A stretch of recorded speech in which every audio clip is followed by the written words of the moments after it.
चलो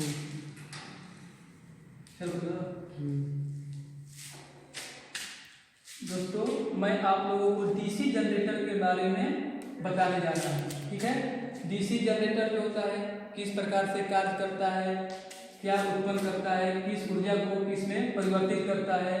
तो इसका पहला कार्य जो होता है, ये पहला कार्य यांत्रिक ऊर्जा को विद्युत ऊर्जा में परिवर्तित करता है। यांत्रिक ऊर्जा को विद्युत ऊर्जा में परिवर्तित करता है। तो आउटपुट होता है जहां पर ये किस प्रकार की धारा देता है, हमारी धारा दो प्रकार की होती है, एसी और डीसी। तो उसमें से ये क्या देता है, डीसी सप्लाई को बाहर करता है, आउटपुट के रूप में हमें डीसी सप्लाई देता है। इसलिए इस मशीन को हम डीसी जनरेटर के नाम से जानते हैं। ठीक है, इसका छोटा रूप जो होता है, दूसरा नंबर छोटा रूप जो होता है उसको हम डायनेमो के नाम से जानते हैं। डायनेमो भी यांत्रिक ऊर्जा को विद्युत ऊर्जा में परिवर्तित करता है। ये जो होता है किस में प्रयोग किया जाता है, तो गाड़ी, मोटर, बस, ये सब में बैटरी को चार्ज करने के लिए, लाइट जलाने के लिए यूज में लिया जाता है। यानी कि जनरेटर का छोटा रूप ही क्या कहलाता है, डायनेमो कहलाता है। तीसरा, ये जो होता है फैराडे के नियम पर कार्य करता है। फैराडे नामक वैज्ञानिक ने अपना एक नियम जनरेटर के क्षेत्र में एक नियम को दिया, जिस नियम को हम कहते हैं विद्युत चुंबकीय प्रेरण सिद्धांत। ठीक है, तो इस सिद्धांत में फैराडे नामक वैज्ञानिक ने क्या बताया कि जब हम किसी धारावाही चालक को किसी चुंबकीय क्षेत्र में गति कराते हैं यानी घुमाते हैं, तो उसके द्वारा क्या होता है, चुंबकीय फ्लक्स का कटाव होता है, चुंबकीय फ्लक्स का छेदन होता है। तो वो फ्लक्स किस में परिवर्तित होता है, ईएमएफ में परिवर्तित होता है, यानी इलेक्ट्रोमोटिव और विद्युत वाहक बल में परिवर्तित होता है। यानी कि ये चुंबक भी जो है एक प्रकार का हमारा ऊर्जा है, तो किस रूप में परिवर्तित हुआ, ये चुंबक जो हुआ मैग्नेटिक एनर्जी से इलेक्ट्रिक एनर्जी में परिवर्तित हो जाता है। ठीक है, इसको हम विद्युत चुंबकीय प्रेरण सिद्धांत कहते हैं। ठीक है, चौथा नियम जो है फ्लेमिंग के नियम पर ये जनरेटर हमारा कार्य करता है। ये मशीन फ्लेमिंग के नियम पर कार्य करता है। फ्लेमिंग नामक वैज्ञानिक ने इसमें एक नियम को दिया है जिसको हम डायहर्स्ट नियम के नाम से जानते हैं, राइट हैंड रूल। ठीक है, तो इस नियम में उस वैज्ञानिक ने क्या बताया कि अपने दाहिने हाथ को हम 3 अंगुली को इस प्रकार से 90-90 डिग्री के कोण पर रखते हैं, तो इसमें पहला अंगूठा जो होता है, ये अंगूठा ये किसको दर्शाता है, फोर्स को दर्शाता है। ठीक है, तो ये अंगुली हमारा चुंबकीय क्षेत्र को बहाव को दर्शाती है, किस डायरेक्शन में गति कर रहा है चुंबकीय फ्लक्स, और ये अंगुली हमारा धारा को दर्शाती है। ठीक है, तो फ्लेमिंग के नियम पर भी ये जनरेटर कार्य करता है। ठीक है, विद्युत चुंबकीय प्रेरण सिद्धांत किस प्रकार से कैसे कार्य करता है, किस फ्लक्स को कहां पर काटता है, इसमें क्या फ्लक्स के रूप में यूज किया जाता है, उसके लिए मैं इस फिगर से आपको पूरा क्लियर कर दूंगा। ठीक है, तो इस फिगर में मैंने पहले ये बता रहा हूं कि इसमें हम 2 पोल शू यूज किए हैं।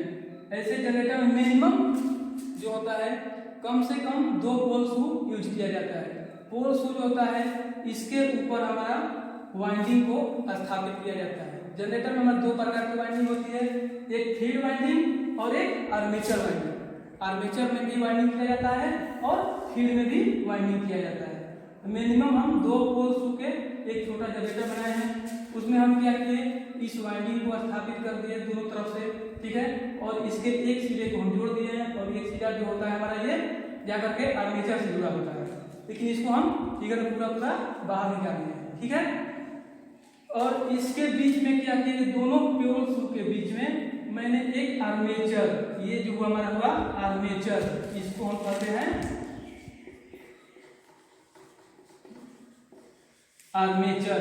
ठीक है, आर्मेचर को हम फिक्स कर दिया जो बेलनाकार होता है। ठीक है, और पहले बता दें जो फील्ड कॉइल को स्थापित करने के लिए पोल शू बनाया जाता है, ये जो होता है हमारा कास्ट आयरन के बने होते हैं। कास्ट आयरन के पत्ती को लेमिनेटेड करके आपस में सटाकर बनाया जाता है। कास्ट आयरन के पत्ती को लेमिनेटेड क्यों किया जाता है, इसलिए किया जाता है लेमिनेटेड कि उसके अंदर जनरेटर में दो प्रकार के लॉस भी उत्पन्न होते हैं। पहला जो लॉस होता है ईडी करंट लॉस यानी भंवर धारा कहते हैं, और दूसरा हिस्टैरिसीस लॉस। तो पत्ती को एक साथ में सटा करके हम लेमिनेटेड करके इसलिए बनाते हैं उसमें हमारा ईडी करंट लॉस जो होगा कम से कम उत्पन्न हो सके। ठीक है, ये आर्मेचर में छोटे छोटे छिद्र बने होते हैं, एक सिरे पर उसके छोटे छोटे छिद्र बने होते हैं जिसको हम सेगमेंट के नाम से जानते हैं। सेगमेंट यानी छिद्र, सेगमेंट यानी छिद्र कटे होते हैं। इस छिद्र के द्वारा आर्मेचर में जो वाइंडिंग खांचे में करने के बाद इस छिद्र पर हम इस सेगमेंट पर हर एक वाइंडिंग को हम क्या करते हैं, संयोजित करते हैं। और इसके बीच में हम एक क्या लगा दिए हैं, एक कम्यूटेटर को यूज किए हैं, क्योंकि हमारा ये जनरेटर किस प्रकार का है, तो डीसी प्राप्त करने वाला है, डीसी जनरेटर इसका नाम दिया है। तो विद्युत जो उत्पन्न इसके अंदर होगा तो हमारा एसी के रूप में ही उत्पन्न होगा। उस एसी को क्या करना होगा, डीसी में परिवर्तित करने के लिए कोई ना कोई यंत्र यूज करना होगा, क्योंकि हमारे देश में या कहीं पर भी विद्युत जो उत्पन्न होता है वो केवल एसी ही उत्पन्न होता है। उसको आवश्यकता अनुसार हम क्या करते हैं, डीसी में परिवर्तित करते हैं। तो उसके लिए हम एक उपकरण को प्रयोग करते हैं जिसका नाम होता है क्या, कम्यूटेटर। तो कम्यूटेटर, इसको हिंदी में दिक् परिवर्तक के नाम से जानते हैं।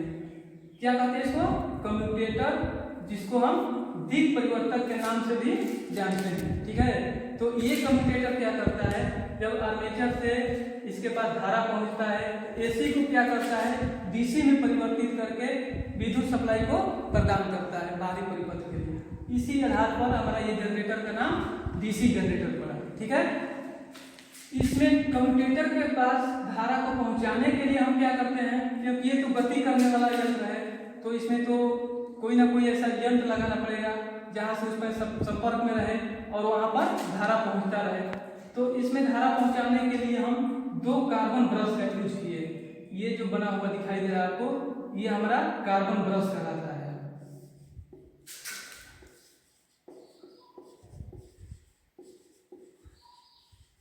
Carbon brush. अब आप पूछ सकते हैं कि कार्बन ब्रश ही क्यों यूज करते हैं।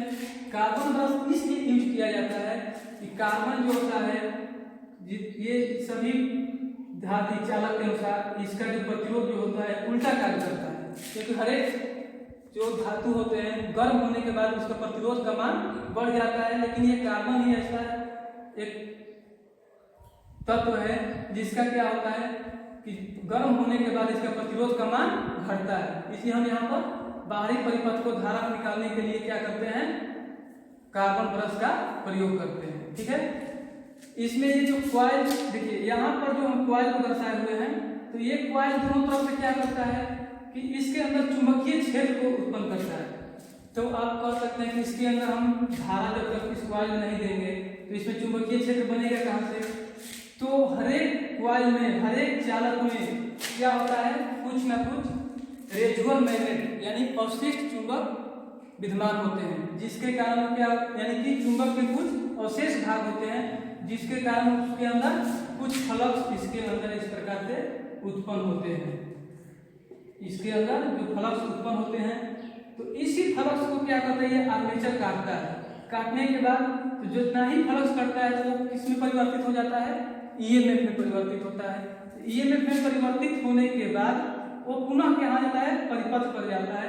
परिपथ में बाहर निकलने के बाद एक टर्मिनल बॉक्स बना होता है। टर्मिनल बॉक्स इस प्रकार से बना होता है। इस टर्मिनल बॉक्स में 6 टर्मिनल होते हैं। ठीक है, तो इस 6 टर्मिनल में क्या होता है, इस चारों टर्मिनल पर एक डायोड ब्रिज लगा होता है। डायोड ब्रिज लगा होता है। ठीक है, इसमें तो डायोड ब्रिज लगाने के बाद हम क्या करते हैं, इसके ये दोनों टर्मिनल को एक यहाँ पर और एक को यहाँ पर संयोजित कर देते हैं। यहाँ से जब फिर निकलता है तो ये कहाँ जाता है, इस फील्ड कॉइल में, और एक यहाँ से निकलता है तो ये इधर से इस फील्ड कॉइल में संयोजित हो जाता है। ठीक है, तो यहाँ पर हम डायोड क्यों लगाते हैं, क्योंकि चुंबक बनाने के लिए हमको डीसी विद्युत धारा की आवश्यकता होती है। क्योंकि डीसी विद्युत धारा में हमारा उसका पोलरिटी जो होता है एक नियत बनता है, सेम बनता है, उसका पोलरिटी चेंज नहीं हो पाता है। और यहाँ से जो धारा निकलता है वो बाहर यहाँ पर जाने के बाद वो कहा जाता है फिर पुनः फील्ड कॉइल में जाता है और यहाँ पर चुंबकीय क्षेत्र का मान को बढ़ा देता है। चुंबकीय क्षेत्र जो है शक्तिशाली होने लगता है और इसमें फ्लक्स की मात्रा बढ़ने लगती है।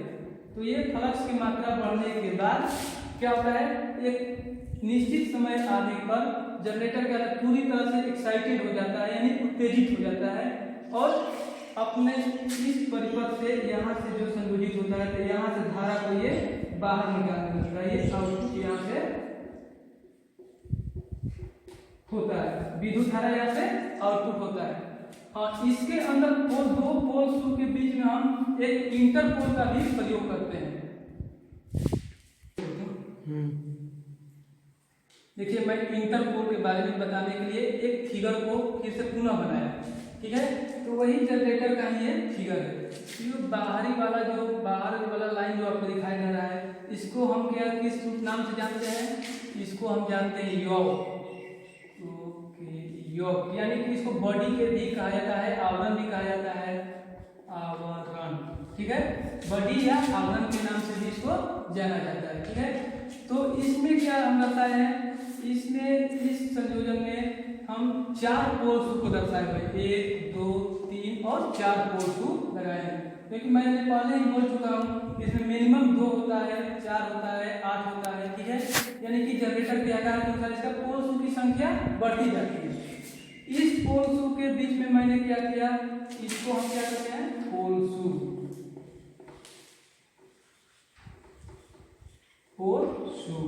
ठीक है। जो पोल्स के बारे में पहले मैंने बता चुका हूँ, ठीक है। इस दोनों पोल्स के हर एक 2 पोल्स के बीच में मैंने क्या किया, एक इंटरपोल को स्थापित किया, इंटरपोल को स्थापित किया, ठीक है। तो इंटरपोल क्या कार्य करता है, तो इंटरपोल पर जैसे पोल सुपर वाइंडिंग किया जाता है उसी प्रकार से इंटरपोल पर भी हमारा वाइंडिंग स्थापित होता है। लेकिन अंतर क्या होता है कि ये इंटरपोल पर जो वाइंडिंग होते हैं इस वाइंडिंग को हम ऑक्सिलरी वाइंडिंग या सहायक वाइंडिंग के नाम से भी जानते हैं, ठीक है। ये वाइंडिंग होता है ये दोनों के बीच में स्थापित होता है। तो इस पोल सुपर जो वाइंडिंग होता है उसका ये इसका भाग जो होता है हमारा 1/3 होता है। यानी कि पोल सुपर हम मान लेते हैं कि हमारा पोल सुपर वाइंडिंग की लपेटों की संख्या जो है x है, तो इस पर इंटरपोल पर कितना हो जाएगा x/3, ठीक है। यानी कि अगर इस पर 12 लपेटा है तो इस पर 4 होगा, इस पर 9 है तो इस पर 3 होगा, यानी यही इस पर लपेटों की संख्या होती है, ठीक है। तो ये वाइंडिंग क्या करता है, सहायक वाइंडिंग, पोल सुपर जो भी वाइंडिंग होते हैं इसको जलने से यानी उसके रेजिस्टेंस को मान को बढ़ाते हैं और उसके साथ तो इसके अंदर फ्लक्स जो होता है, फ्लक्स का जो कमी होता है उस फ्लक्स को पूर्ति करते हैं। तो जब फ्लक्स को पूर्ति करते हैं तो इसके अंदर फ्लक्स अधिक से अधिक उत्पन्न होता है, जिसके हिसाब से हमारा ये आर्मेचर क्या करता है उस फ्लक्स को गलफन करता है, यानी काटता है, छेदन करता है। तो काटने के बाद पुनः क्या करता है कम्युटेटर के पास पहुंचा देता है, ठीक है। तो ये कम्युटेटर के पास जाने के बाद यहाँ पर फिर हम कार्बन ब्रश को दर्शाए हुए हैं। ये कार्बन ब्रश क्या करता है कि इस विद्युत धारा को क्या करता है बाहर सप्लाई को निकाल देता है। देखिए ये पोल जो होता है तो हर एक पोल पर अलग अलग हमारा तो क्या होता है चुंबक जो बनता है उसका क्या होता है पोलरिटी जो होती है अलग अलग होती है। अगर यहाँ पर हम देखेंगे तो क्लॉकवाइज एंटी क्लॉकवाइज, ठीक है। तो इधर हम बाम हाथ में चलते हैं, तो अगर यहाँ पर नॉर्थ हमारा होता है इंटरपोल पर हमारा क्या होगा नॉर्थ हो जाएगा, ठीक है। और तो यहाँ पर जब नॉर्थ होगा तो इस पोल पर क्या बनेगा हमारा साउथ, ठीक है। तो इंटरपोल पर हमारा क्या होगा यहाँ पर साउथ होगा। फिर यहाँ पर क्या होगा जब यहाँ साउथ होगा तो यहाँ पर नॉर्थ होगा, नॉर्थ हुआ। इसके बाद फिर यहाँ पर भी क्या होगा इसका ये सहायक है तो इसमें भी नॉर्थ हुआ तो इसका सहायक करने वाला है तो इस पर क्या होगा नॉर्थ होगा। और यहाँ से आगे बढ़ेगा फिर यहाँ पर साउथ और यहाँ पर भी हमारा साउथ होगा, ठीक है।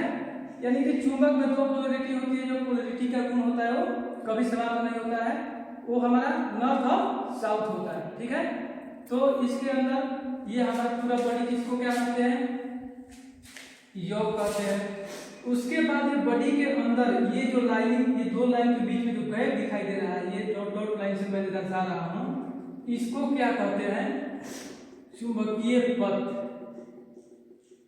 ठीक है, इसमें हमारा क्या होता है, चुंबकीय पथ कहा जाता है, जिसमें हमारा क्या होता है, चुंबकीय फ्लक्स क्या करता है, इस बॉडी के अंदर गमन करता है। ठीक है, जो हमारा फोर्स से उत्पन्न होता है, वो टोटल फ्लक्स क्या होता है, इस बॉडी के अंदर ही विद्यमान होते हैं। जिस फ्लक्स को क्या करता है, आर्मेचर काटता है, यानी कि इलेक्ट्रोमैग्नेटिक इंडक्शन थ्योरी के हिसाब से ये विद्युत धारा को बाहरी परिपथ में प्रदान करता है।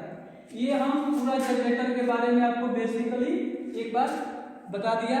ठीक है, अगला बताने के लिए मैं पार्ट बाय पार्ट इसको अलग अलग पार्ट बाय पार्ट अलग अलग क्लास में आपको बताऊंगा। ठीक है, बस।